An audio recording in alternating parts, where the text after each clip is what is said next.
Hi friends, நம் தலைவர்கள் சீரீஸில் காமராசரை பற்றி பார்த்துட்ருக்கோம். இந்த வீடியோவில் அவரோட இறுதி காலம் பற்றி பார்ப்போம்.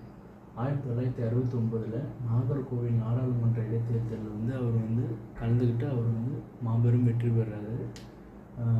அக்டோபர் மாதம் 2ஆம் தேதி 1975 இவர் இயற்கை எழுதினார், அதாவது மரணம் அடைகிறாரு. அவரோட மெல்லுடலானது அரசோட மரியாதையுடன் சென்னையில் இருக்க கிண்டியில் அடக்கம் செய்யப்பட்டது. 1976 இவரோட மறைவுக்கு பின்னர் இவருக்கு அதாவது போஸ்ட்மஸ்லி இவருக்கு பாரத ரத்னா விருது அளிக்கப்படுகிறது. காமராசரின் மதிய உணவு திட்டத்தை ஜூலை 1ஆம் தேதி 1982 இருந்து சத்துணவு திட்டமாக மாற்றுறாங்க. அப்புறம் பார்த்திங்கன்னா ஜூலை 15, 2008 காமராஜரோட பிறந்த நாளை கல்வி வளர்ச்சி தினமாக அந்த வருஷத்துலேருந்து கொண்டாட ஆரம்பித்தாங்க. இவரோட சிறப்பு பெயர்கள் பார்த்திங்கன்னா பெருந்தலைவர், கர்ம வீரர், கருப்பு காந்தி இல்லைன்னா காலா காந்தின்னு சொல்லுவாங்க, கல்விக்கண் திறந்தவர் அப்படின்ட்டு இவருக்கு நிறைய சிறப்பு பெயர்கள் உண்டு.